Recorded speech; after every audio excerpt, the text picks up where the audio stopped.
Müňlerçe Türkmenistanlynyň zähmet migrasiýasy üçin saýlap alýan esasy ýurtlarynyň biri bolan Türkiýede ýene bir türkmen raýaty ýol hadisasynda helak boldy. Türkmet bu serişdeleriniň maglumatlaryna görä helakçylygy mototsiklli barýan Türkmenistanlyk Kadir Gulberdiýewiň motory ýoluň garşy tarapyndan sürmegi sebäp boldy. Ýol hadisasy 26 dekabrda giýje sagat 10 töwereginde Istanbul şäheriniň Kağıthane etrapçasynyň Aylin köçesinde boldy. Gulberdiýew mototsiklini ýoluň garşy tarapyndan sürüp beýleki uğurdan barýan ulogyň öňüne çykýar. Şeýlelikde mototsikl döwlet belgisi 22 AU 622 bolan ulog bilen gönümel çaknyşýar.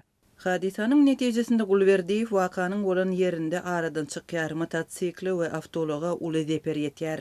Diýilip son dakika nokot.com neşriniň habarynda bellenýär. Ulogy dolandyryp barýan Hürrem Öztürk'üň polisiýa işgärleri tarapyndan tutsag edilendigi we onuň geleňsizlik bilen öldürmek aýplamasy bilen aýplanýandygy hem habarda nytalýar. Bellesek bu soňky bir aýyň dowamında Türk medeniýetinde Türkmenistanlylar barada çap edilen dürli habarlaryň 5-njisidir. Mundan bir hepde gowrak ozal Tekirdağ şäheriniň Malkara etrapçasynda Türkmenistanly Agajan Mevlamowyň öz inisi Begenç Mevlamowy çip gözünden pyçaklandygy barada habarlar peýda boldy. 19 dekabrda Sözcü neşri Begenç Mevlamowy agyr yaralan Agajanyň polisiýa tarapyndan tutsag edilip kaziýete geçirilendigini we waka boýunça derňewleriň dowam edýändigini habar berdi. Türkiýe Türkmenistanda dowam edýän ykdysady kynçylyklaryň we giň ýaýran işsizligiň arasynda türkmen raýatlary tarapyndan okuw we iş üçin iň köp ýekgin edilýän ýurtlaryň biri hasaplanýar.